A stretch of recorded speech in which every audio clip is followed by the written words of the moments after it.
against this right back, Charlie.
People deluded, I'm back again. Thank you very much for tuning back in, and good afternoon to those of you like myself over here in the UK. Good morning, good afternoon, good evening, and of course good night wherever else you guys are placed and things like that.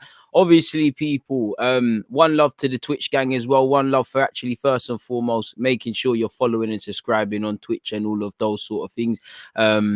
Yeah, man. On that note, I'm waiting for Budge. Budge will be here in a sec. You know, the man, they are big timers. To be fair, I did send him the stream link extremely late, so give him a few minutes. But you've got me on my jacks and on my lonelies until then. As I said, I hope everyone's doing well and safe. One love to the Twitch gang as we look to build this up and eventually move over full time away from YouTube, people. That's a bit of a disclaimer there. So yeah, love to you lot. Hopefully you lot all doing well and safe, man. A man said, happily take a break from my Jordan Patterson for another DG stream. To be fair, P Mav, that's a good person to look at. And right on time, he's here now. Hey, my guy's Come here. on. In, bro. What you saying, my guy? What you saying? I'm there, man. First things first.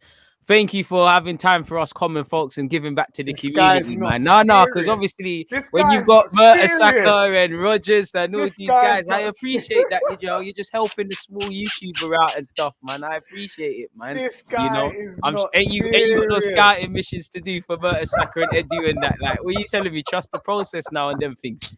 Hey, what, all of a sudden you're gonna say Arteta is the guy and that? I had to, bro. Fam, I had to. Yeah, you got me with that one still. But honestly, nah, man, it's something that we had in the works for a little while. I mean, even last time when I was on, me and you was chatting. Wait, hang about. In case, just explain for people who don't know, because just in case they don't know what we're referring to, man. Because I want you to plug your thing as well. 100%, man. So obviously, big up everyone who's locked in nice and early. Here, basically, we're talking about a podcast that I do with two of my friends called the Beautiful Game Podcast. And basically what we do is just we interview different people in the game. It can be people like current players, ex-players, managers, chairmen of football clubs, literally different people within the game, so that we can get a perspective of like what football's like from all different points of view, basically, innit? And we recently, just yesterday actually, dropped an interview that we done with Mertesacker, who obviously you guys know, was or is currently the head of the academy at Arsenal, and obviously previously doing great work as well for Arsenal, obviously doing great work. So it was a long time coming, and even getting it off the ground. So we recorded this a little while. Obviously, DG, and you was chatting about it like last time. And it was actually we had planned for it to come out sooner, but there was obviously a few different things that just need little I's and T's and that exactly before we could officially release it. But that's now been released. So if you guys haven't yet seen it or listened to it, then tune in. You can find the video version of the interview on YouTube. So just type in the Beautiful Game Podcast and you'll see it's the latest interview. And you can also see it on Spotify, All them streaming platforms, folks, all man. the streaming Spotify, platforms, everything. man. Go and subscribe and do it up, man. You know, this is fucking part of my language. They've got an interview with Mertesacker. What guys from the hood are doing things like this? Come on, man. For me, it was a fantastic interview to listen to. Now, for me personally, the best bit I got from it, because obviously I watch the youth players and that, and I know Mertesacker does great work with the youth. It was the way he said something along the lines of, you lot were busting joke, and he said something like, oh, you do 20 kick-ups nowadays and you're the guy, or something like that. So there's 100%. stuff for everyone, people. There's something for everyone to look at in here. And it's not just, like he said, I know we're focusing on Mertesacker. It's not just Mertesacker. They've got Rogers. They've got, you know, all different, not just coaches, all different thingamajigs in the game. It's real value, people. To me personally, don't understand how Sky Sports and these people haven't got them up full time on something. And I'm not just dropping Sky Sports, BBC, Sky Sports, Euro Sports, Arsenal. Someone got to plug these three amigos, man. They're better than MSN. I can't lie to you. So go and do it. You're gassing me, bro. No, man. This is a win, bro. Obviously, I know things like this to the outside. That's someone who does content. They think your life changes just based off this one interview and things. They don't know how hard the grind is. So you have to give flowers. I'm not just saying it because you're my guy or I know your colleagues and things. I really appreciate you lot's grind, your tenacity, the way you lot respond to setbacks, the way you lot work, the way you lot ask the questions people want to hear. The fact that, you know, we could just be in a barber shop or me and you off this and you're asking the same questions and you're making people feel comfortable. The fact that, let's address the elephant in the room, the fact that it's predominantly 3 young black males is a serious plus because we're outnumbered in this game. And, you know, as I said, by God's grace, it grows, bro. But I'm cutting you off. Yeah, bro, this is it. You weren't playing it enough, for, man. But yeah, man. So if you lot are interested, and the thing about it is, we don't just cover. We've had some great interviews with like Arsenal players and people that have worked at Arsenal. We obviously had the Francis Cagigal interview that we done a little while back when he was talking about basically his work that he was doing whilst he was a scout. Obviously, he was like one of our most well-renowned scouts for such a long time before he was pivotal in Martinelli signing. If 100%, bro. That's it. So before he left the club, so we spoke to him. We obviously spoke to Joe Willett. So we have spoken to a few people within Arsenal, but it's not just Arsenal. It's not generally football people within the game. So if you've got an interest in all aspects and all elements of the game, do you know what I mean? Then hit us up, man. And also, if you're not following us on socials, it's at pod_TBG on Insta and at podcast_TBG on Twitter. And basically, just because, you know, we've been doing this for a little while now, I think near enough 2 years, as you go along, you start to develop certain relationships and work with people within the industry. And so what we've also been privileged to do is establish some decent relationships with certain agents and stuff. So from time to time, we might break some transfer news and gossip or like with the Balogun new deal, people hit them up and follow them. Balogun new deal, you know what I mean? When there was a lot of interest in him, you know, everyone will remember that there was a lot of interest from abroad and you know, he was for a little while resisting signing a new deal with the club and all of that kind of stuff. Basically, we leaked the first bits of information around that. So whenever he's been, you guys will also remember at the start of the season when he started against Brentford, we were the first to get the drop on that before anybody else. So for that kind of information and content, just hit us up on Twitter as well and stay locked, man. There's some really big things coming. We're going to keep pushing it and keep pushing to get this scoop firsthand. And ultimately, the main reason for this one was because we felt that it was what the fans needed. Me being a fan, I had a lot of questions that I wanted answered, and I knew that a lot of Arsenal fans would want them answered too. And we're better to hear it than from the horse's mouth. Do you know what I mean? And that's why, you know, some people might look at and watch that interview and think, boy, the questions might have been a bit pointed and a bit harsh, but it's because at the end of the day, we've got a duty to make sure that we're asking the right, exactly, and we're asking the questions that people want to hear. It's not just about like inflating egos or whatever. It's about asking the questions that people want to hear. And Sorry to cut you, but if we wanted to hear the typical questions, we could just type Mertesacker in. With respect to Mertesacker, I'm not really interested in how you, in a footballing sense, where you grew up and them typical questions. We want to know, what is the project? How do your little bit ties in? What do you believe on Arteta and things? And all of these things, I think you lot hit on the head and more. But let me ask you a question and jump straight into this year. Obviously, I mentioned how for me, obviously, loving youth and stuff, loving youth footballers and that, I took the 20 kick-ups from it. You just said kind of there, you know, you're a fan, you want to ask the difficult questions and whatnot. What was your main takeaways from what Mertesacker said in relation to specifically Arteta and Edu and the project, and if he does or doesn't believe? Now, I've watched the interview and whatnot. As I said, you lot need to go and do the same thing. But what do you feel on that? I think the main things that I took away from it is that he's not stupid.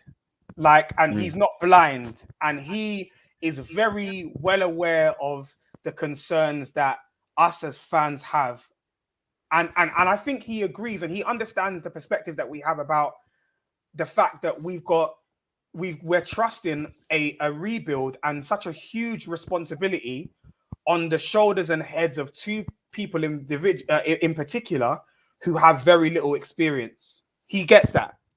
And whilst, of course, he was open and honest in the interview, you can tell there's certain things that he couldn't say, or he had to he had to phrase things in a certain way where he's like, he's acknowledging where we're coming from, and he's like, yeah, I appreciate that, but he's trying to bring a different perspective in it. What I think is he accepts and he knows that then they haven't got, like, it's black and white for all to see. They don't have experience, right? And so perhaps from that standpoint, they're not the most ideal people that you would want to be in charge and steadying the ship at this point in time. But what he was basically saying is taking experience out of the equation and looking at purely the other qualities that are required in leadership. He basically believes in them 100%, because he's basically talking about working with them on a day-to-day basis, the attention to detail, the amount of time and effort that goes into planning. Can't lie, it is right, especially about Arteta. Do you see what I mean? Like the way that they discuss the game and their vision for the club. He's like, you're not going to find any better. The only thing that they're missing basically is experience. And if they had experience, then there would be no questions over them being the right people to take over the club and lead the club going forward. Basically, he was like, everything else in terms of application, in terms of understanding of the game, how they see our team in the next few years, and so on and so forth, he supports them. And I think another thing that he kind of mentioned slightly was the fact that another reason why he supports both of them is that they are always willing to acknowledge when they've gone wrong and try as best as they can to rectify their mistakes early. And we obviously have seen that with a prime example. The first one that comes to mind is Willian. Obviously, I was fighting not to say it. Bro, the moment that we signed him, everyone's thinking, what on earth are you guys playing at? Do you know what I mean? They had one certain strategy where they were thinking about depending and relying on the experienced heads and whatnot. And that obviously didn't work out. But within a year, they've understood the error of their ways and they've rectified it and they've got him out. And whilst, of course, it shouldn't have been a decision that we made in the first place, at least they were able to see and identify it, hold the L, and be like, okay, cool. You know what? Let's try and change the way that we're going to move things going forward, basically. I think it kind of ties in. It kind of ties in with Mertesacker perfectly, because in a way, he's doing a great job. But at the time, he wasn't necessarily the most experienced to go and take his role. So you can see collaboratively how it works. Did he, obviously, I don't want to kind of spoil the interview and I'm trying not to, but did he kind of allude to his potential future ambitions, how his role may or may not evolve over time to go with Arteta's and Edu's down this project and whatnot? Because we see that the Haaland things filter through and whatnot. We've got a bunch of talented players. Obviously, I don't like to name drop, but you can see Patino, Aziz, all of these guys get a lot of hype. People need to allow them to develop. But where were you at with that? Yeah, do you know what? When we were asking him certain questions, you could tell that he sees his I would say long term, he sees himself still in his role as the head of the academy. Like because he was talking about basically how the cycles differ from academy football to first team football. And he was basically giving the example where someone like Edu and Arteta, they have to look at things over shorter periods of time. So their windows are like maybe 2 to 4 years or whatever, right? Them kind of cycles. But he, in his responsibility as like the head of the academy, he's looking in 5 to 10 year cycles. Like, obviously, yeah, this thing is much more long term. And basically, what I got from what he was saying is that his focus now is ultimately going to be about getting more players through to the first team, for one. They're saying off topic. Sorry to cut you, man. Someone's saying, "Is your mic making a sound or something?" I think it's my thing moving. Hold on, let me steady it up a little bit. That should do it a little better. Yeah, you sound calm to me, but yeah, go on, bro. Yeah, so basically, his objective now is twofold. The first one is trying to get as many players through, or more players through, from the academy to the first team, because he was talking about, like, we were asking him about how things are attributed in terms of the development of a young player and whatnot. And he was talking about, okay, them for a certain amount of years, they go through the academy, and then for a certain amount of years, they might their progress and development might be attributed to the first team, like Iwobi, for example. And he was like, you know, okay, so who gets the credit for that? Is it the academy coaches that you know, managed to coach him to a point, the first point, and or is it the first team that then he developed in and managed to get a transfer fee for? So, like, who is more responsible ultimately? He was talking about in it. So his role going forward is to get more players into the first team, but then also for us to develop a bit more of a strategy like Chelsea, what we've seen recently with their academy, where they're starting to profit big time from their big academy. money, or first team. And there's players that are going for good money that haven't actually even featured in the first team, but they're ready at that point in time. Livermento's a perfect case in point. And even is it Conor Gallagher that is on loan? Hasn't scratched the surface. Probably got handsome loan fees from all the clubs he's been on loan at. 100%. Billy Gilmore, a bit different, but the same logic over there at Norwich temporarily. Exactly that. And so basically, those are his two key things that, you know, he's focusing on from this point in time, and just making sure that the players that are going through to the first team are as ready as they possibly can be. And one of the questions that I asked him was like about succession planning, because obviously now Aubameyang's 32, Lacazette, he's 30, and it looks like he's probably not going to get offered an extension at the club, a new deal. So I was basically asking him, so how does your role feature in terms of succession planning? How does it work? Like, how important, how pivotal are you in that conversation when it comes to Edu and Arteta? And he was talking about, like, the fact that it's so important, because if he doesn't inform them, then they're not going to know. Like, if he wasn't banging the drum for Flo Balogun, for example, no one's going to know that striker's there, unless you're going to do the academy thing, which sometimes I think people underestimate. It takes a lot. It sounds silly, but it takes a lot for a manager to actually go and watch the youth. Now, in relation to Arteta, should always do that. Arsenal should always do that. But when you're in your own world, you need to get 3 points. You might not have time Wednesday, 12 o'clock to go out there and watch it. So like you said, if nobody's saying, yo, we've got Joe Blogs, he's doing this and that, come and check him out. Wow, let him come and train with the first team and take it from there. You're in problems. So that's 100% correct. It's pivotal, bro. Yeah, exactly. And that's exactly what he was saying, man. So I can tell, like, and we even spoke a little bit about, like, his little stint, you know, whilst Emery got the sack and he was helping Freddie Ljungberg and whatnot. He was just like, that was like a proper baptism of fire. Like, it showed him that he is no way near ready for, like, management of a team just yet. And so his long-term plans for now are just to make the academy better, more efficient, more productive ultimately, and bring his little spin on things as well. Because he was saying that it's hard being the academy, like the head of the academy at Arsenal, because there's a way of doing things, and it's not like it hasn't been successful previously. Like, we've got a long track record of bringing through youth players into the first team, without a doubt. So do you know what I mean? So it's like he needs to try and add a different spin on it and bring his own flavor to the mix. to put his stamp on things. Basically, is what he was saying. That makes sense, man. And that's an interesting look at. And like I said, people, that's enough of selling Mertesacker. Go and check out the Beautiful Game podcast. Don't just listen to it. Go and subscribe to it. Follow Demand Them on all the platforms. You know, follow Talk to Budge as well. You lot still need to get onto him about his own stuff, his own Arsenal stuff. But I'll leave you lot to do it. I hope the minions are doing what they're doing, man. Let me. Obviously, it's been a good, shout out to you for doing the Mertesacker thing. On top of that, it's been a better week for you lot as well. Us two specifically, because we, 6 points, 2 wins from 2, and all of those things. What's your thoughts on the Norwich game, man? Okay, let's start with the positives, right? Oh man, got negatives. I say nothing. Wheel it off, man. Let's start with the positives. So Norwich, not Burnley. Are we talking Norwich specifically? Yeah, man said Norwich. Sorry, Burnley. Sorry, man. I'm going all the way back.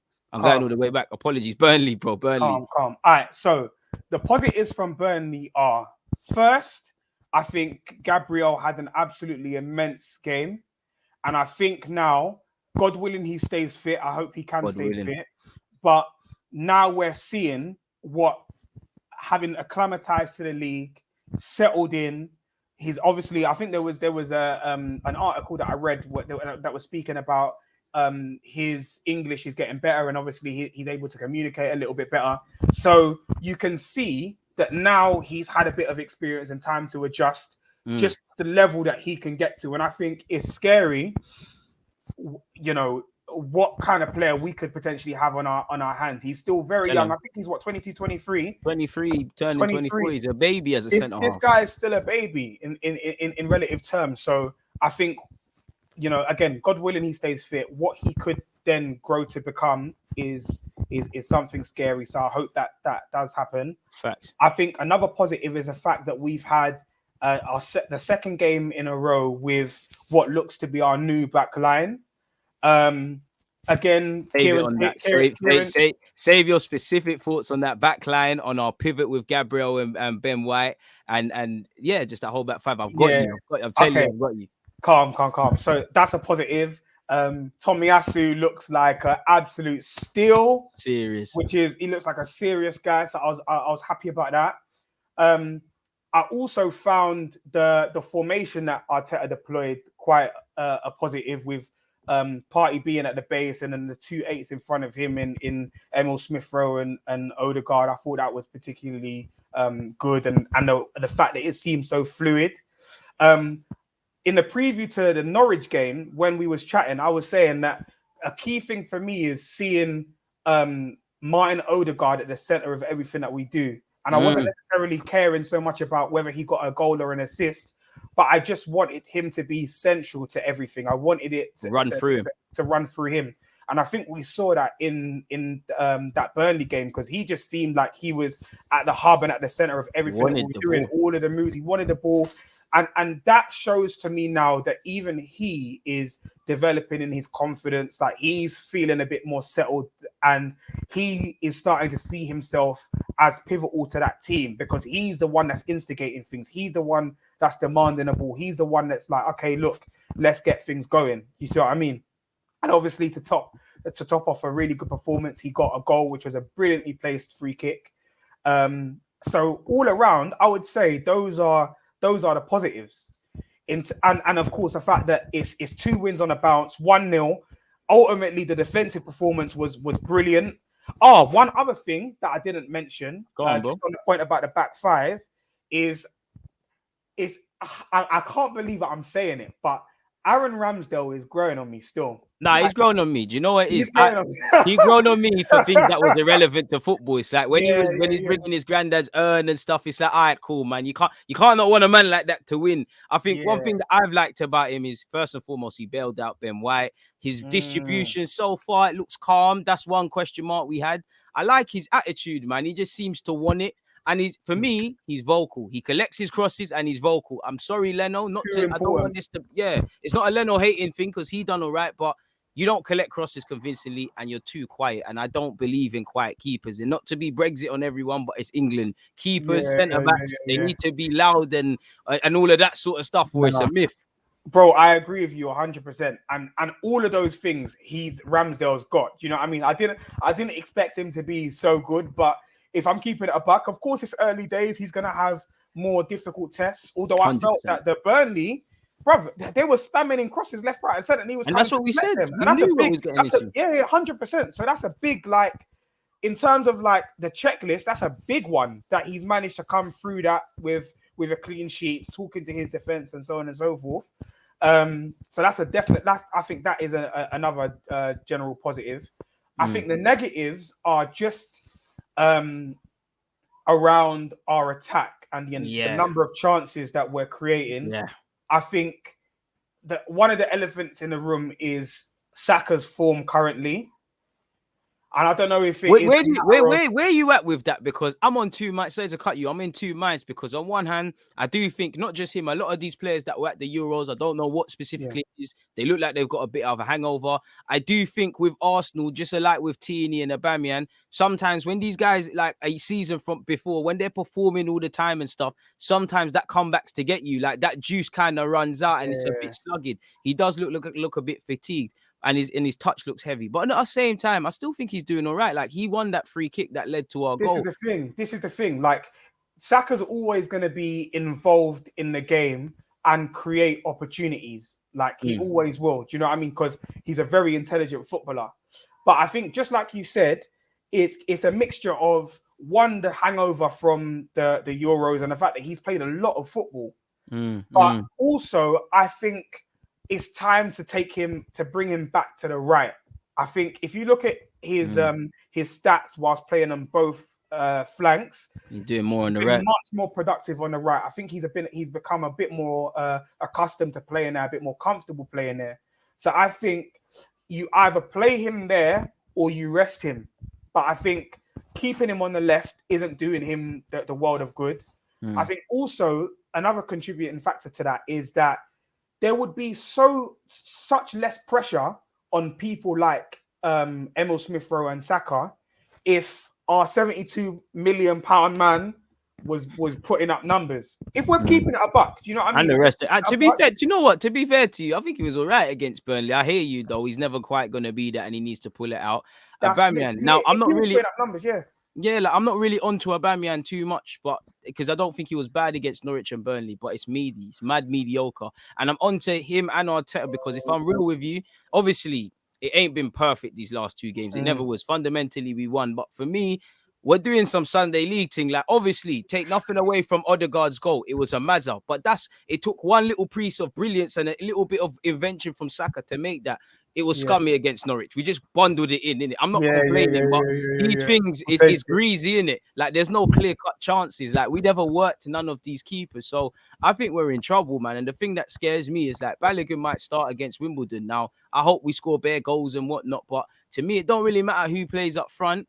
They need to ask their own questions, but there's no service, there's no ideas, there's nothing really. I mean, all the positives I find right now, and I'm not going to disagree with it, is in defense. Like, I'm fine. I don't want to get gassed off 180 minutes, but it looks like there's a bit of spine. Tomiyasu, Ramsdale, Ben White, and Gabriel. This is why I kind of wanted to save your in-depth thoughts, because it brings me on to that back five. Now, obviously, I think we'll both agree jury's still out on a lot of them, but Ramsdale had a good game. Tomiyasu, his second game so far, so good. You know, you praise Gabriel, rightly so, at the start.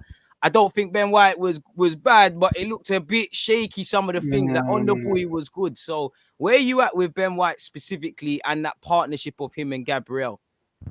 What I would say is, in terms of Ben White at this point in time, he still has a lot of unanswered questions. We know and we can see that he's very comfortable on the ball. Yeah, and I think that's somewhat a bit of an Achilles heel for him. The fact that he overplays sometimes, he's overly reliant on his ability to play out, and sometimes it can get us into trouble, particularly because he's not very physical. So it's not like he's going to be able to do all these things with the ball. Move a man quickly, move a man out of the way. He's a bit lightweight. So if he's getting caught in possession, an aggressive, strong, fast centre forward is going to be able to nick the ball off him. There's savages out here in the Prem. This is what I'm saying, and that's going to put him in a lot of trouble, as well as our back line, right? And so I think going forward, one key area that he really needs to work on, he needs to get on the weights, man. Like, I don't know what, you know what it makes me think I need of, some yeah? pounded jam or some hard food, man. He He needs needs some something, hard food, like, bro. he needs to go down Finsbury Park and get some real shit, man. Yeah. He need honestly, bro. I'm telling you, he needs some proper hard food, bro. But Like, them he needs to get protein used to things the aren't doing area. nothing, bro. It's not, and the thing about it is, it's not like it's not possible, because I think of Bayern Munich, yeah. If you look at the physicality of their players, especially like when they arrive, when they come, and like a year after, who am I thinking of? There's a centre mid, Goretzka, Davis, all them Leon man there. Goretzka, bro. If you look at Captain what he America, like, fam, he was sucked, bro. He was mad slim before he came. Sucked. Bro, I don't know what kind of diet or what kind of exercise program they put him on, but he just got wham out of nowhere, bro. Do you see what I'm saying? He was in Belmarsh or something, and he just landed.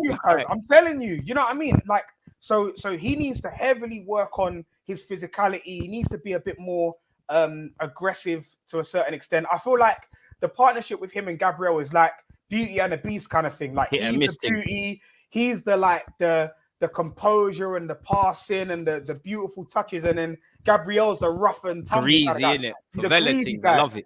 Do you see what I'm saying? But saying that, Gabriel can still distribute. He's still good on the ball. I think he's good enough. You see what I'm saying? Man said, living, you know? Do you know this with Gabriel? I think Gabriel, do you know what it is? I think fans aren't loyal in it. Fans aren't real. I think Gabriel, like you said, there's a lot my man has to learn. I think a lot of the mistakes I see with Ben White, I see in Gabriel. They're around similar ages and whatnot. Like, I like Gabriel's aggression, but sometimes he might get too tight, get spans, and just these little things there. I feel we're gonna learn some harsh lessons with him and Ben White. And as long as there's a means to an end, it's cool, because like you said, the thing I think Gabriel's clocked that cool.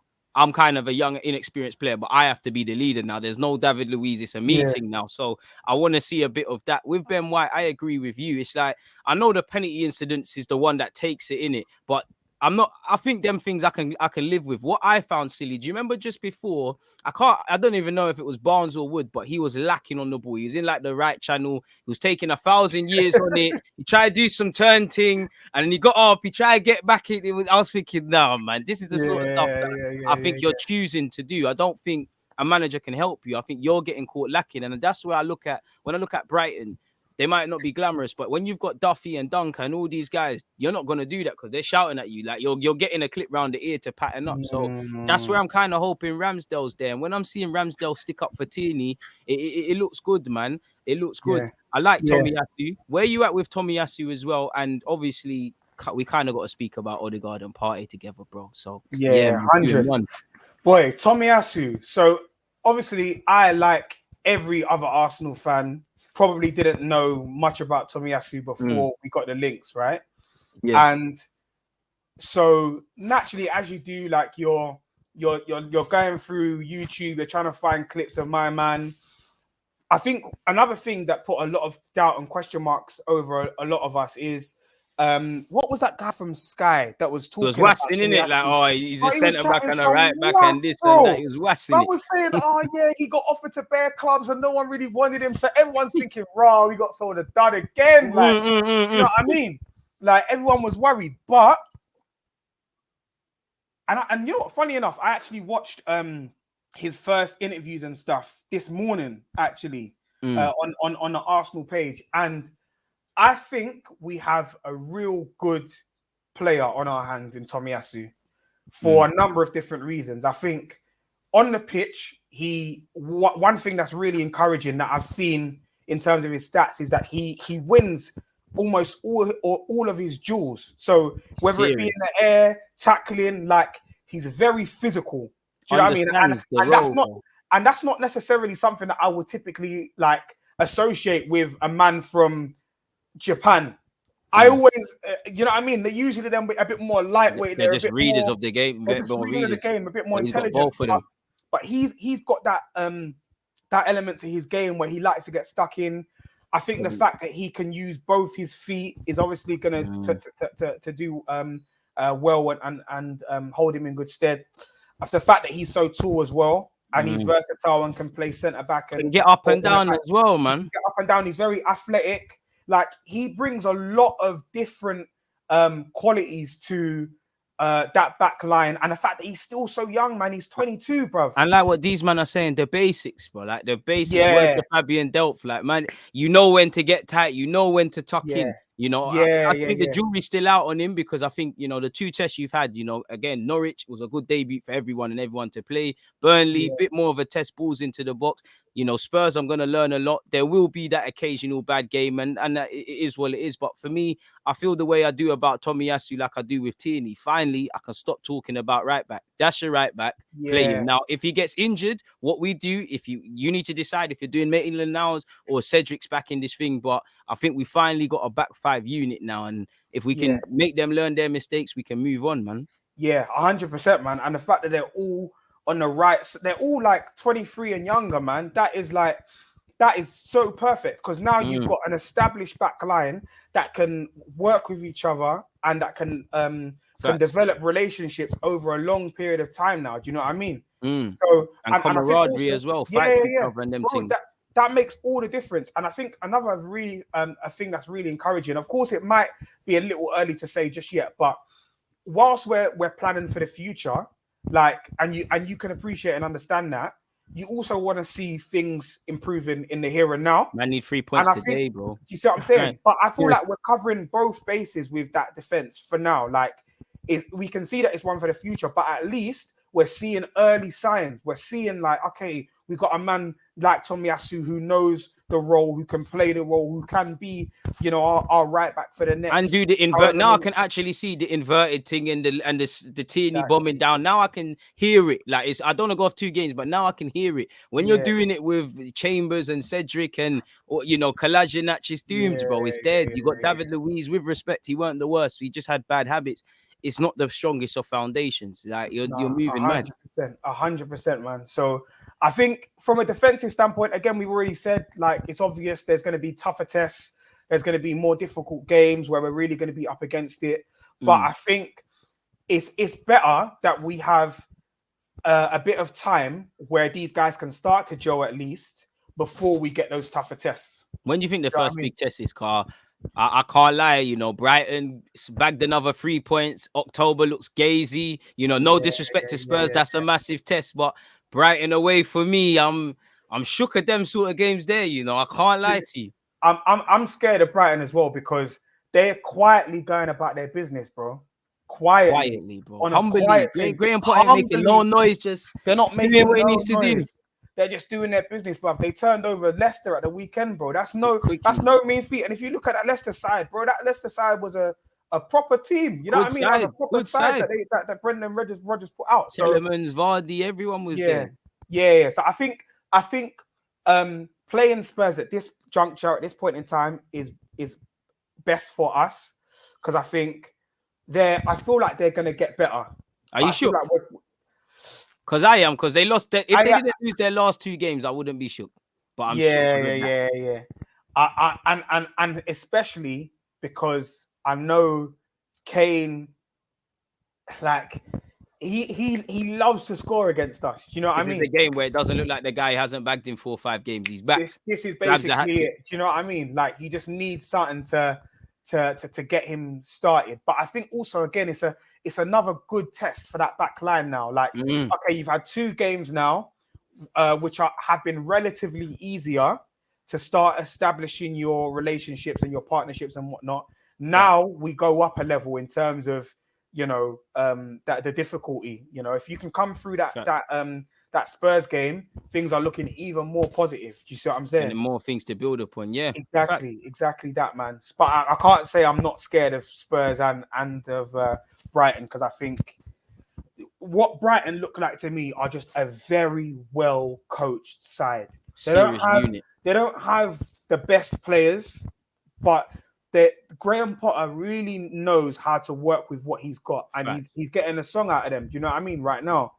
And of course, there's going to be spotlight on Ben White returning to his old stomping ground. They're going to know his weaknesses. They're going to know his weaknesses. There's going to be obviously spotlight on Basuma, because a lot of people feel that we got the wrong guy from Brighton still. Well, like man said, we had him twerking for no reason to sign for Arsenal. So he's going to be on crud. He's going to be on crud. He's going to get his memes and that. Like. 100%, 100%.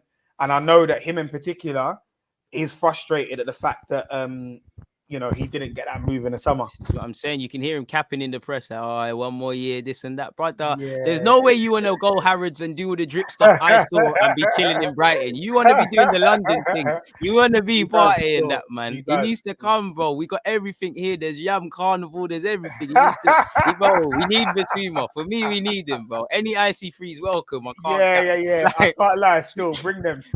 Speaking of icy freeze, obviously, we've got Partey and Odegaard pivot. Now, again, the jury for me is still out on them two because I don't know if Arteta is going to do it. Plus, I don't know if XHAKA, he's seen the light that, okay, I might be able to use XHAKA, but he shouldn't be the guy. Only the North London derby will tell if he's going to be brought back in. But where are you at with the Odegaard Partey partnership? Because for me, I think it's what we spoke about. I think the very first one I brought you on where we was with everyone. I just think Partey looks better when he's not with XHAKA because I think both of them try to get off the centre backs. He don't really know what's on. When he's with someone like Odegaard, you know Odegaard is better than you at that stuff, you know. So you're gonna be the guy to just, you know, be the 6, get the ball, whatever. Odegaard, as you said at the start, proactive, does things in less, wants to make the difference. For me, that could be it. I know we've got tomorrow we've got Wimbledon and we need to speak about that. But in the North London derby, I'd be a lot more confident if he's going to do something like Odegaard, Partey, and Smith-Rowe. Or for me, it should probably be Lokonga, Partey, and Odegaard in the 10 and be a bit more dynamic, man. So where are you at with the midfield partnership in relation to how they played against Burnley? And would you go with Odegaard and Partey at least till Jan, where we might be able to bring it on? I hear you, bro. Honestly, I couldn't agree more with you in that when Partey and XHAKA play together, Partey does look like he's a bit lost in that he doesn't understand like what his role is exactly. Like it's not as defined as when he's playing at the base. That's the right word. It's not definitive. That's not the definitive. word. Yeah, you know what I'm saying? And the thing about it is, I think with XHAKA in the side, because he's been in the side for longer, when he's in the side, we develop that reliance on him, that everything goes through him. And I remember seeing like some of the passing stats between the two of Partey and XHAKA when he was in the side early doors, and it's like XHAKA very rarely passed to Partey, and the defenders very rarely passed to Partey.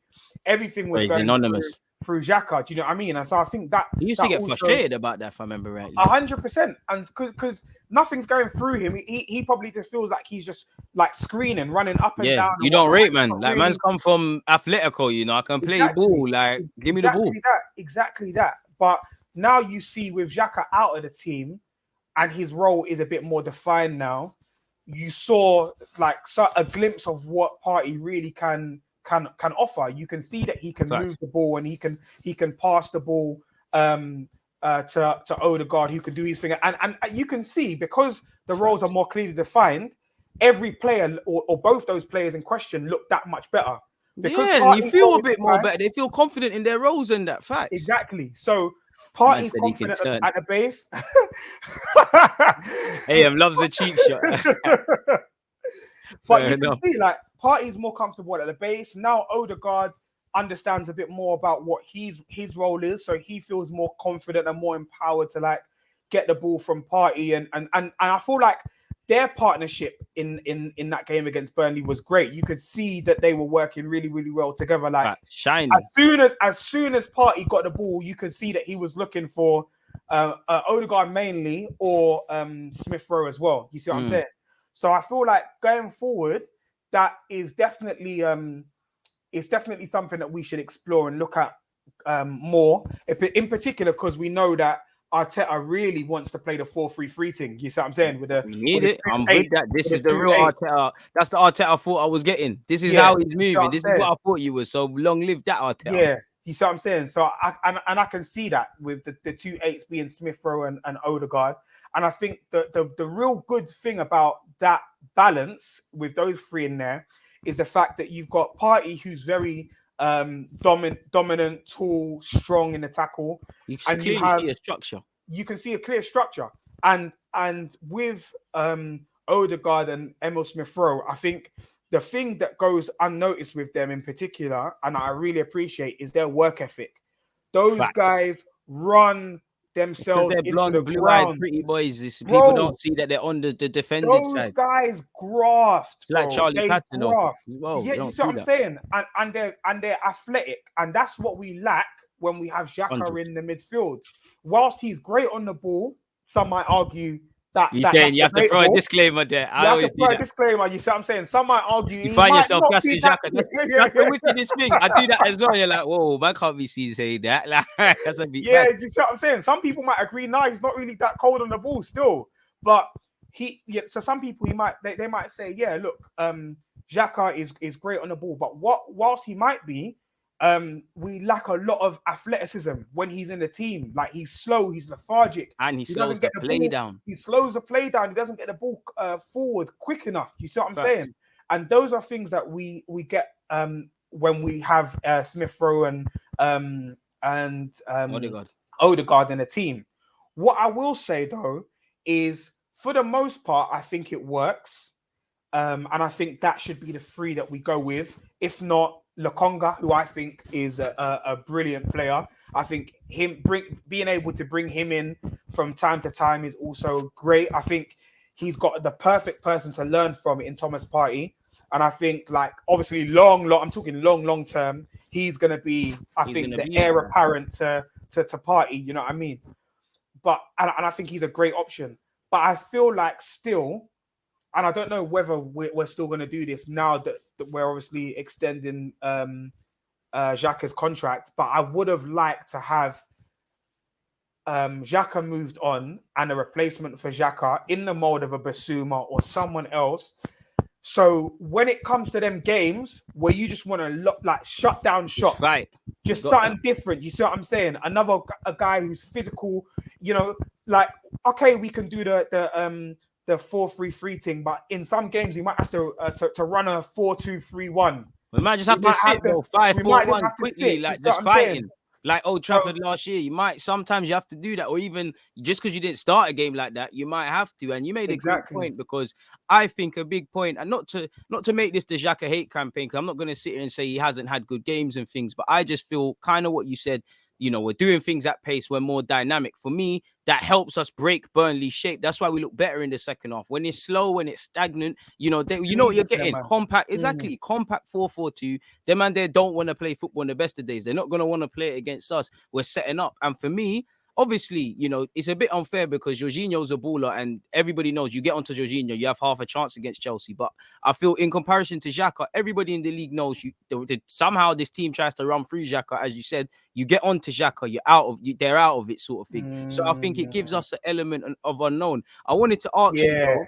One thing to give Xhaka. I'm not going to say he gets the best out of Tierney, but it's apparent he pulls over into that channel, he goes wide. Now, I wouldn't quite say Saka does that, but you can see Saka quite narrow at times. Tierney provides that width. Now, Odegaard isn't going to sit like Xhaka, like that. So what does that mean for Kieran Tierney then, if that does happen? And you like we said, it's an Odegaard and Partey thing for the next, I don't know, let's just say 5 games plus. You know what? You raise a very good point with that, because like you said, that was one of the unsung things that Xhaka done that he might not have got credit for, just filling in that left channel for Tierney when he goes forward.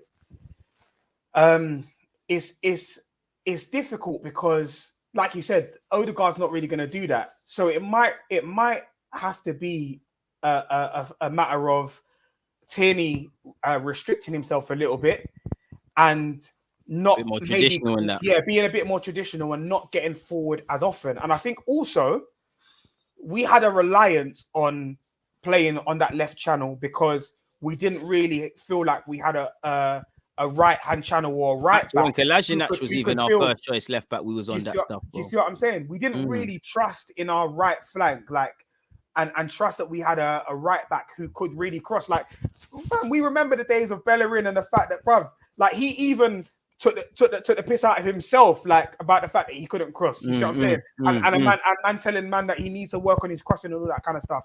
So I feel like because we didn't really have an out-and-out right back that could cross effectively, we developed that over-reliance on that side.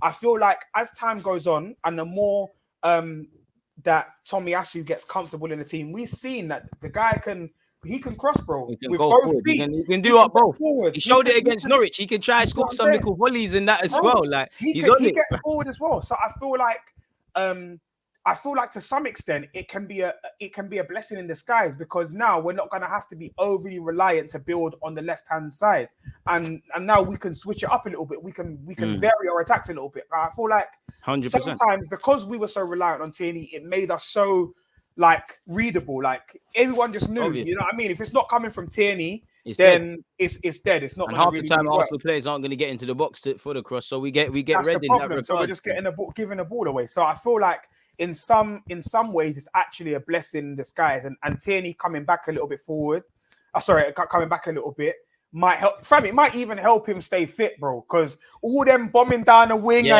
trying to start take pulling your hamstring and he's that. pulling your hammies and he's doing all this kind of madness, and he's having to come off like 65 minutes into the game. He's pulled something. He's got a hernia. You get me? Now, just relax a little bit, brother. You get me? You don't have to do that thing all the time. You ain't got to being a do bit that serious run. You get me? Where you try and tap the ball past a man and just try and duck man down. You get me? Nah, relax Flying a little bit now. You get me? You kill me. I got a couple questions, man. Someone wanted to ask Budge about how high Aziz is rated at Arsenal. Fam, he's rated highly, man. From the people that like I speak to at the club and whatnot, like he's rated highly still. I think what I honestly think is we eventually will get rid of El Neni, and I think that the plan was to bring through Aziz. The only spanner in the works though is that we got Lokonga. And obviously, Lokonga and Aziz, I feel like feel somewhat a similar place in the team. So I don't know what, like now bringing in Lokonga, I don't know what that means for Aziz long term, but I think he is definitely rated. Arteta really likes Aziz still. There just needs to be some bodies to come out of the team, and then he'll probably get his chance. Like you said, you've got Granit and El Nene. Yeah. Basically, those two are the guys that are holding up like positions at the moment. I still can't understand why we didn't accept the bid for El Neni from Galatasaray. I think it was. We spoke about this again before. Listen, we'll drive ourselves crazy trying to find logic to what our club's doing. What do you make of this? For Spurs, would you prefer a back 3 or 4? Now, I'm not going to lie. Now that you've said that, my guy, I'm entertaining more of a 3. Personally, I just feel like Budge has been saying, Tomiyasu's kind of switched on. He'll get a bit narrow. I think he'll do well against Son. I think you got him, you got Tierney, you got Gabriel and Ben White, Ramsdale talking. I'm a bit more comfortable with a 4, especially if we was to go with the midfield I want to see. But same way, I'd entertain it, you know, a back 5, you know, you got Gabriel, Ben White, throw a next one in there, Tomiyasu's there. We've got a bit more about us, really and truly, as long as the mandate's to get forward, because obviously form goes out the window. Spurs are probably going to play like Spurs of old and not play how they've done, but I just feel a big chance to have against Spurs is getting onto them, and you have to win that midfield battle. I don't think we can win it with Granit because of what we've been speaking about. So where are you at? Do you know what? It is a very, very good question to ask. And it does bring a lot, right? It does bring a lot of question marks into play, because and the one thing that I'm thinking, I think whilst it does bring a lot of safety and security, particularly because we know that on the best of days, Kane and Son are very potent up front.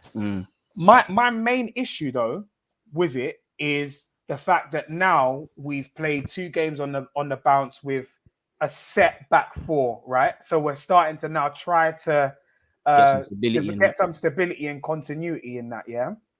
That's one thing. The other thing is how we play that back 3. Yeah, because the main thing. Ben White, when he was playing in a back 3 at Brighton, he was playing on the right side of a back 3. And I think Tomiyasu, when playing in the back 3, plays on the right-hand side as well. I wouldn't want to play him centrally, nor would I want to play Ben White in the center of that back 3. So do you go Holding or Marie if you had to then? And this is the problem. I don't want neither.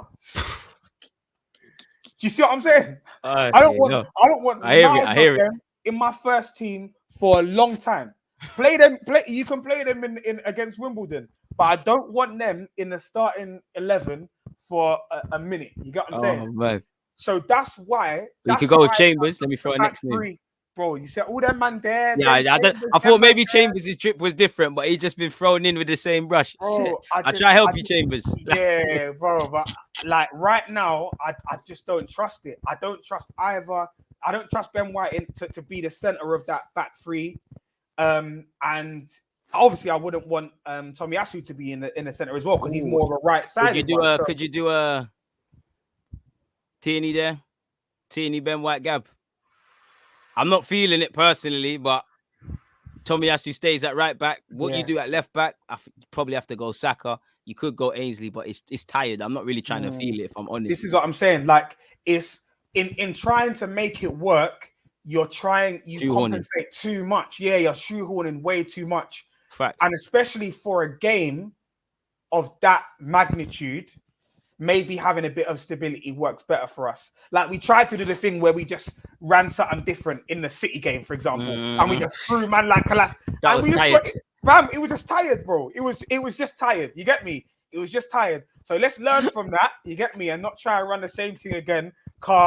You get me? We just don't want to see the same thing. Like you said, bro, the main thing is, because for me, these players, their education is their competence is elementary. I don't think they're the most street smart. I think with these young boys, obviously you can't be street smart if you don't walk down the street. I think these lot are learning to walk down the street. Oh, I can't go down that alley because my man's gonna rob me and things like that. I just feel when you're naive like that and you barely understand the system we're doing and you're learning, I agree with you. I think there's logic in switching to a back three, but you just switched it up, especially when you've got them thinking in four at the back mode. And there's been times with our more experienced players over the years.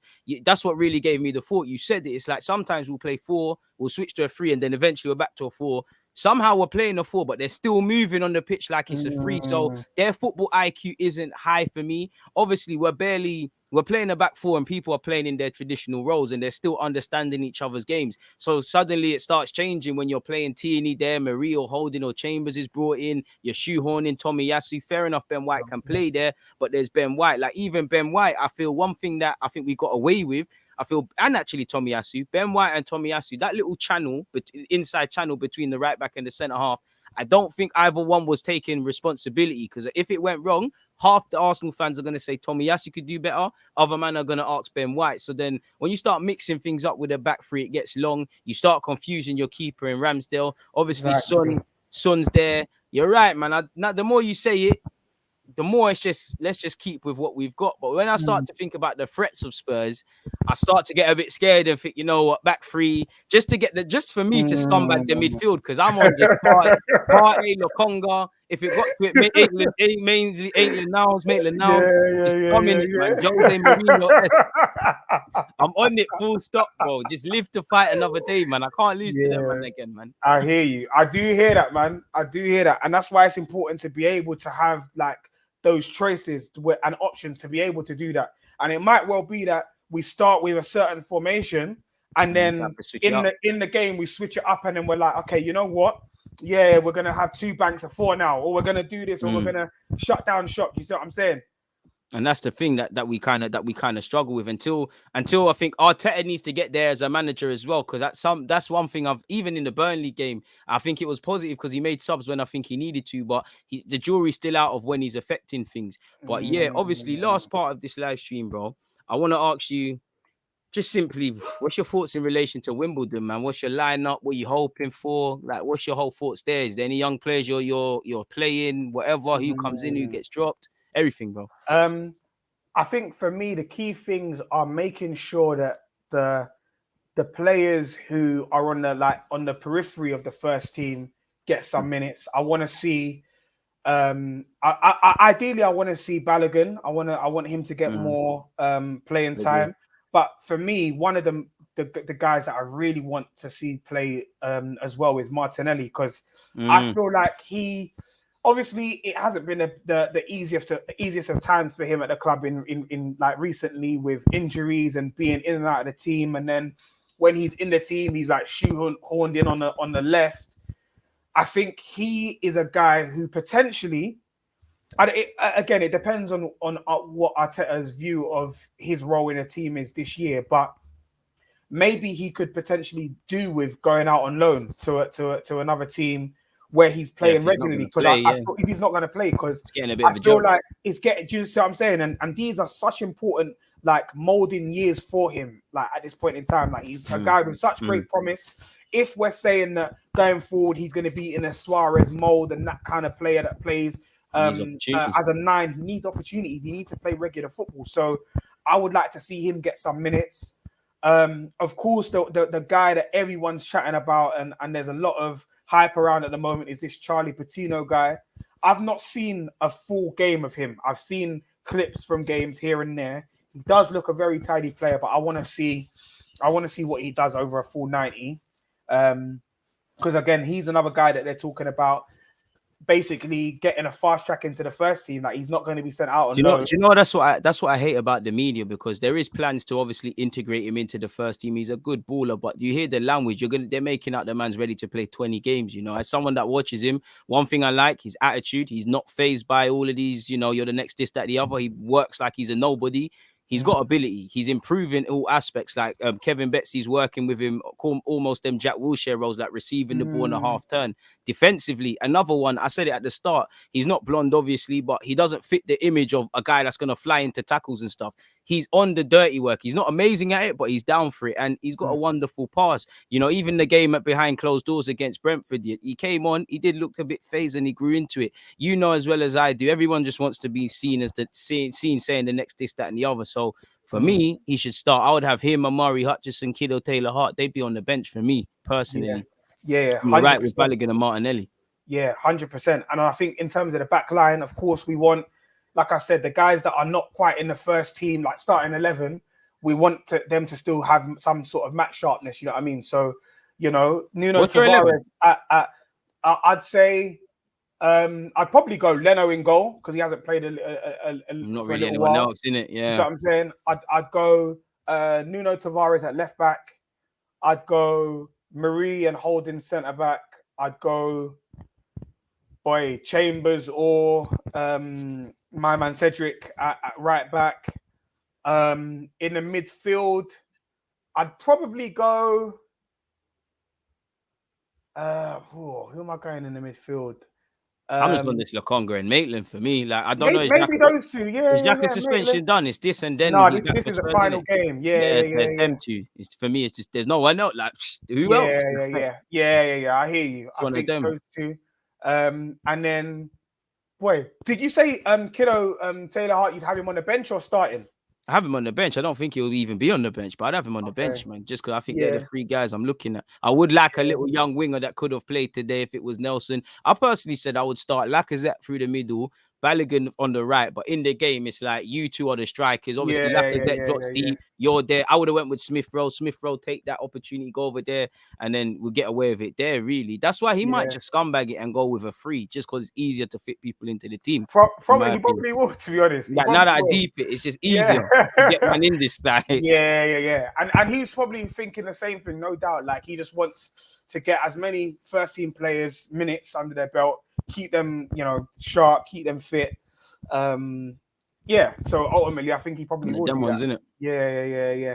I reckon quite a few players will get a bit of a run out, to be fair. And that's like me personally. I just want to win, get over the line, do what we need to do. What do you think of this question? He said maybe Martinelli is getting fitness protected, like what Wenger said about Ramsey and Wilshere. Now I hear that, Chase Gold, for what it's worth for me, because I think Martinelli and Arteta have indirectly alluded to it, and Martinelli does seem to cramp up a bit. I don't know if he's got that Smith-Rowe thing about him where your body's still adapting, so you can't really exert yourself. You know, we don't get the full picture from the club, so we can only go on what we're told. If they gave us clarity, we'd say, all right, cool. So what do you make of that? Do you think there's truth in that?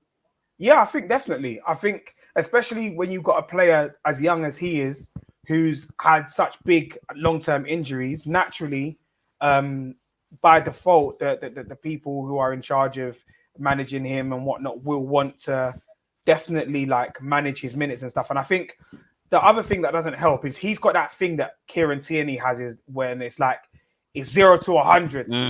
Every single game is left. Is 100%. Like he can't like temper himself a little bit and like rein it in a little bit. It's like, nah, he's gonna like run until he can't run no more and so on and so forth. But he's gonna burn himself out. So, Facts. you see what I'm saying? And that doesn't help. You see what I'm saying? But I think even with that, you still need to manage his minutes. Like he still needs to be, even if it's a thing where he's coming off the bench.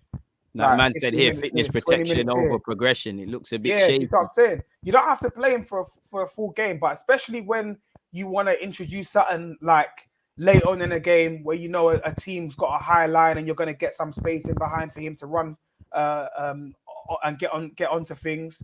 I think that works. You see what I'm saying? And I think in particular in games where you're going to play Lacazette, playing him as his partner potentially could work. I know you mentioned like the whole Lacazette and Balogun partnership, but I think also another partnership that could be interesting is Martinelli and Lacazette, simply because of the fact that Lacazette always going to come short and he's going to hold up the ball and distribute, and Martinelli likes to run in behind. So that is a partnership that could potentially work later on in the game. Let's try it out. But I do think he does need to. I hear the whole thing about him needing to manage his minutes because of injury and whatnot. I wanted to keep him fit. But at the same time, if he's not playing competitive football on a regular basis, his progression is stalling. Do you see what I'm saying? And we've got a guy, bruv, was it Jurgen Klopp that came out and was talking about the fact that this guy is a generational talent? Ronaldinho talked about it, and that's my co-sign. That's my streets legend. From Ronaldinho speaks, I listen. So the man needs to be playing, bro. He needs to be playing. Like, we've got a real gem on our hands, man. And especially now, again, earlier on in the stream, we were talking about succession planning. Bro, all of these things play a part in it. Like, if you're succession planning, you need to be able to get... Ultimately, when Aubameyang is done, which is looking like it's going to be in the next few seasons. Like now, unfortunately, even now, bro, if we're going to be critical about it, so we need to start looking at these things. That okay, how are we planning for the future now? You see what I'm saying? Facts. What we do while the sun is shining. This is what I'm saying. We need both Martinelli and Balogun to be ready, like as soon as possible, or prove that they are or not. Then we sign someone else. Exactly that. But the only way that we're going to be able to see and test that out is by giving them minutes, is by playing these guys. You know what I mean? If you're not going to play them, send them out on loan to a team that you know plays in a certain style. Let me ask you my last question, bro, because you kind of went on to it. Balogun, I'm not going to ask you, do you think it was smart he signed the deal because there's reasons to or not, but do you think that it's been a quote-unquote dream seller just as a fan looking in? Because there was a whole heap of noise. Yeah, he got his start against Brentford. I'm sure he got minutes in the next game, but he's doing 23s. He signed a new deal for the club. That's good because, you know, if he shows his levels, you got a player or not. But minutes are currency. And I was personally saying, if he's not going to get 20, 30 appearances for this club, then there's no point staying here permanently because at the time his deal was running down, or he needs to go out on loan and be somewhere he can't. Now, I think he was kind of set up to fail against Brentford. Obviously, he's a young man out of his comfort zone, but he needs that every week. You know, it's all fun and games doing that against Brentford. He comes back and smacks up United and whoever we played after that, Chelsea. It meant nothing. It don't mean nothing. You're not developing. Surely. Now, this is me as a fan. He might have to work on something more before Arteta gives you a chance. I don't know, but going on what I see, I think it's a dream seller, especially if you don't start. Because really, we could just say, you know what, Laka starts, Martinelli starts. You know, you could even go Tavares on the left, Martinelli right, Lacazette through the middle, you're gone. Or Smith-Rowe, you're gone. There's no, you don't necessarily, it's a fact that you're playing. So where are you at with that? Because obviously there's a lot of football to be played. 100%. I would agree. At this point in time, it does look like a bit of a dream seller. And I think ultimately what should have been done is that in that whole period of time where we're negotiating his contract extension, what should have happened is that we should have also made it clear to him and factored in him going out on loan for his development this season. Because, like you said, you listed there who are ahead of him in the pecking order. You still got Lacazette, you still got Martinelli, you still have Eddie Nketiah at the club. And I feel like all of those guys, when everyone's fit, I feel like all of them are probably still ahead of him in the pecking order. So what should have happened is, right, you're going to sign an extension, but for your progress, so you can play and get minutes under your belt, we're going to send you out on loan here this season. And potentially, what could have been done is we send him out on loan to maybe a team that showed interest in taking him, like, and wanted to sign him up. You know what I mean? So is it sending him out on loan abroad to the Bundesliga for Stuttgart, for example, where we feel that he's probably going to get more because they showed a willingness, because they've showed a willingness, because of the fact that there's not as much pressure on that team to go for trophies and whatnot. So he's probably going to be getting more game time. Do you know what I mean? Development, like, I feel like that should have. There's much more benefit in doing that than him staying at the club and getting 5-10 minutes here and there. But when everyone's fit, that's not going to be the reality. Be a myth, What I see happening actually is come January, I see him going out on loan. It's a logical step. Because if we're talking about Martinelli potentially being on loan, with all respect to Balogun, then there's levels really and truly. You know, maybe next year things will change, but that's not a given. You know, Martinelli still might be here. You know, who knows? Eddie still might sign a new deal. We're looking for a striker or strikers because we was linked with a few. It's just, for me, again, obviously the club internally, quote unquote, know what they're doing, because Edu apparently was pivot to Balogun signing a new deal allegedly. But it just feels like there's no real plan, because I don't feel. Listen, obviously, we always make more of a deal than it is as fans. But like you said, it's just, how are you learning? You know, you need tests against Brentford every week. You know, one love to Balogun for netting in Europa League. But with respect to Dundee, he plays against them 10 times. He will probably score 5 goals, because at them times there, we didn't even need our thing.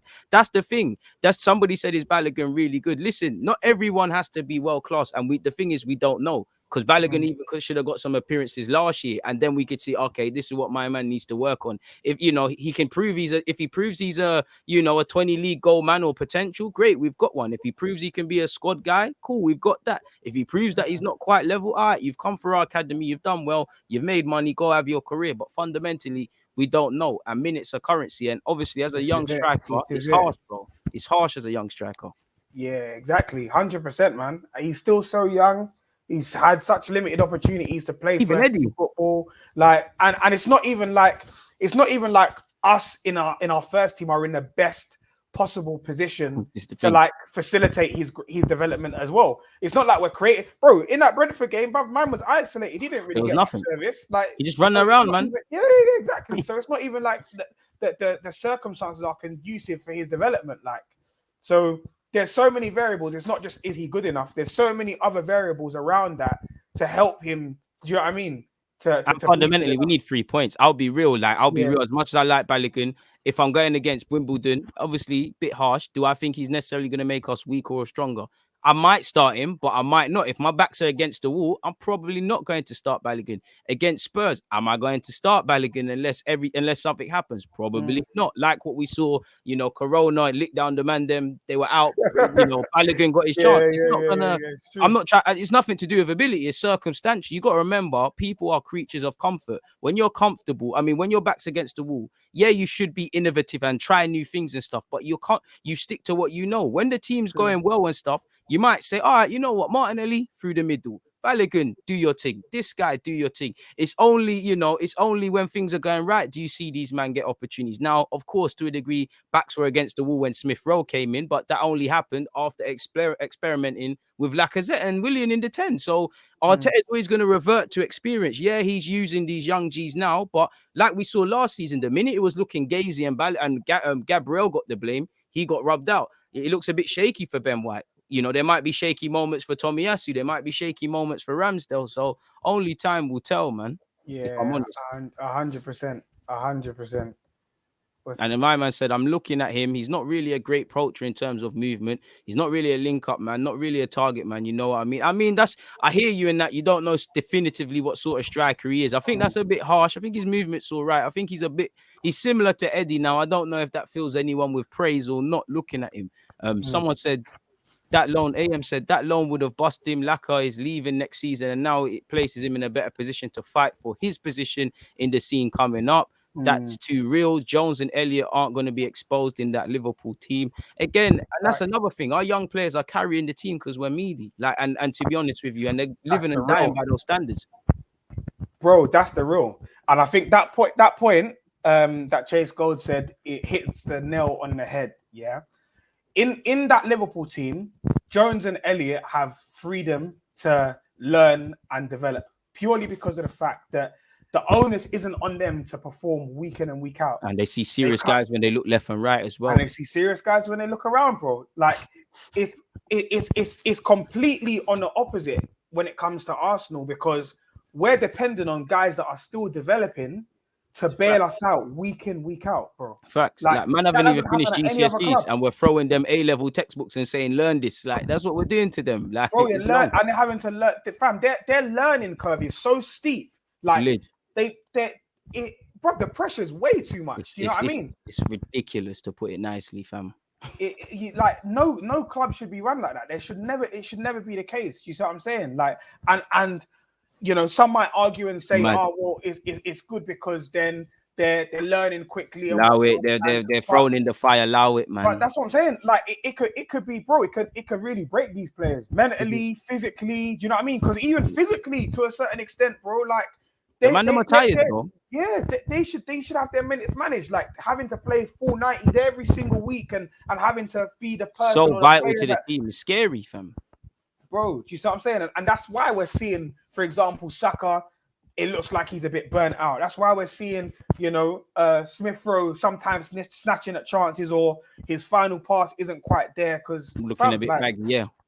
You see what I'm saying? It's part and parcel of the game. Like you have to expect that from young players learning their trade. Like they're having to learn on the job, like, and being under the spotlight in the way that they are. Like it's like no other Premier League club is doing that. You see what I'm madness, saying? you know, and that's the scary thing, because on one hand, I think, you know, it should excite us as Arsenal fans that young players are never getting more. There's never been a better time, arguably, more opportunities. But when you're stepping into the first team, you're not seeing serious guys. Like United are not where they used to be. But at least if the next Greenwood steps in, or Greenwood, and things are going shaky, you're looking right. You're seeing Ronaldo. You're seeing this guy. You're seeing that guy. You don't really see reliable figures here at this football club. It's not even just the big names at Liverpool. You can see a Milner. You can see even a Joe Gomez, people that look like they're about things. Matip, with respect to him, you know, at Arsenal, you can look at a Kieran Tierney, whether they understand his lingo is another thing, but there's not much there in it. It's mad, bro. There's not much there, bro. And I was thinking that, let's say this morning, bro. So, you know, they released the pictures of the squad. Oh, I looked at the squad, yeah. Apparently, Xhaka is still vice captain or sat in the leg. Yeah, I pre that because I saw how close he was sat to Arteta.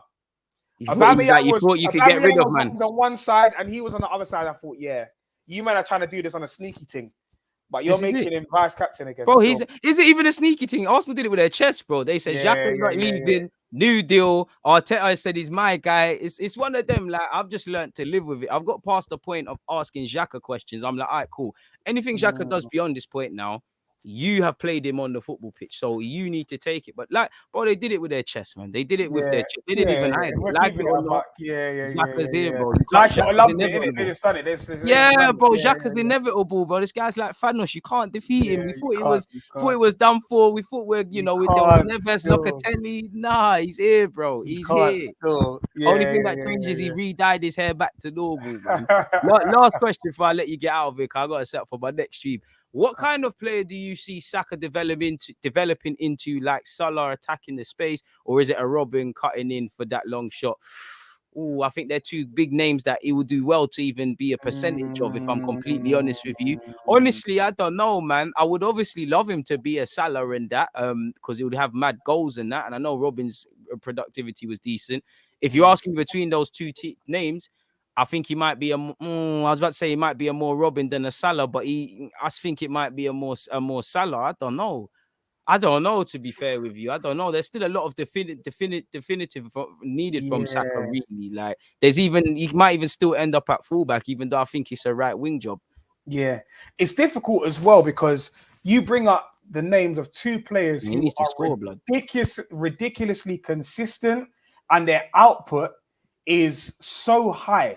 Like their goals, the number of goals that they scored was absolutely and are still scoring in Mo Salah. Absolutely stupid. You see what I'm saying? It's very, very difficult to tell at this point in time, because Saka has so much development to go through still. What I would say is, though, Saka has a very high footballing IQ. He's a very intelligent player. And so because of that, I feel like his output will naturally improve because he's intelligent. But I feel like he's going to be more of a guy.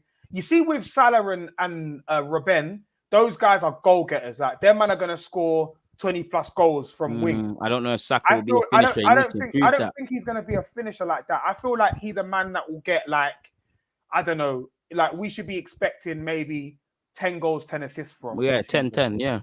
10-10, more like, rather than someone who's going to be like a fiend for goals, basically. I think he's more creative than Salah and Robben, or that his mold is like of a more creative kind of player. He's a weird little player, man. He's a weird little in a player. Good way. He's a weird one. There's still a lot to learn. Because now I look at him and I feel like he's not a baller. I feel like because on one hand he's not exciting, but he's like he's skillful, but he's not like it's. And I prefer that because as an Arsenal fan, I've seen too many men come through the academy. You know, they got Jogo Benito on lot. They can do better skills than Ronaldinho, but they're dead at everything. And they're shit. If I'm real with you, at least Saka is a bit basic. It's smart 1-2s. Like you said, the IQ and the movement does need to, you know, I think since that Chelsea game, I think Lukaku stole his boots, as I said, in the change room. His touch has been baggy and he ain't returned ever since. But Saka's wavy, man. No, 100%. And I think he needs to do a lot more core exercises and leg day, bro. Because you see when he shoots, I just think, bro, you got no power in that foot. Yeah. You Boys, got no power. Like Saka, come on, man. Leng it. I've seen him score like 2 lengers for us. Just bang it, man. Just bang, like, it's like he ain't got no power in his leg, bro. So I think it's an Arsenal thing because no one likes to leng it, man. Bear man, Wolby's got that. Nelson, don't try hit it. No one at our club tries leng it. Odegaard's got it in his locker. I'm thinking, Ross off the ting, man. Yeah, like even him, like these lot are shook. Like no one tells them to bark it. Like I don't know what it is. Like he's like you man are gunners, bark it, man. Who did he do it against in the Europa League? Odegaard. Who did he score against? I know he done it against someone in and then tried knee sliding. Let it go, bro. I'm thinking, fam, you need to do that more. You know what it is? It might even be coached out of them. It's probably coached out of them, or they're told not to, or you're not playing again, or something, man. That's the only explanation I have. Yeah. It must be because I just don't get it. Like Odegaard should be doing, and to be honest, Odegaard could get a couple goals like that every season if he just edge of the box instead of like vary it a little bit. Like every single time, it doesn't have to be a slid through pass. Don't have to walk it in. Sometimes disguise it. You know what I mean? Sometimes go for the shot. Bang it. Because they're expecting you to play the through pass. They're expecting you to try and do the whole tiki-taka thing and walk the ball into the back end of that. Sometimes just let it, bro. Just hit it, man. Just put your foot through it, score a goal, and then we move, bro. 100%, man. But yeah, man, I've kept you here long, man. It's been an hour and might as well call it a football match. It's been 90 minutes. It's been fantastic, bro. But always a pleasure, my guy. Come on. Minor, man. Let them know where they can find you once again, because obviously people drop in and out, man. 100%, man. Again, shout out to all of you lot that have been locked in from the get-go, and obviously everyone else that tuned in as well throughout the course of the live stream. Budge here, obviously a big Arsenal fan. You can catch me on Twitter, on Instagram, and on YouTube. It's Talk to Budge on all platforms, man. So get following. Follow them both for them. Yeah, follow up, man. Help me support. Brother, I'm trying to build my thing, man. I'm trying to build my channel and that. Get onto him. He keeps saying I'm trying to build it. Where's the videos going? Get onto him, folks. Don't let him lie to you, lot, man. Is it only on Twitch? No, man. Man, on YouTube as well, bro. Yeah, I'm back on Twitch at 4 p.m. But Football Manager stream. But it's Twitch and YouTube, bro. He's over there on YouTube. So hit it up, bro. So hit me up, man. I do the football content, Arsenal content, and boxing content as well, man. So if you're a boxing fan as well, follow, man. Yeah, man, I'm probably going to do some coverage of the AJ fight this weekend. He's got a big fight. Hold him to that, people. Don't let him have probably. Get onto him, man. This guy, bro. Like, he does his bits for the other thing, but his own thing. Get onto him, bro. Get onto him, people. Yeah. 100%, man. Like, I need you lot support, man. So please, man, follow up, support the thing, man. And yeah, bro, more things coming. Come on, man. And on that note, people, I'm going to be back again at 4 p.m., which is just half an hour. Football Manager settings. So, yeah, we're out, people. Follow the man, them support the thing. Hope it's been a great watch. We're out. There's always that attitude when defenders, I think, like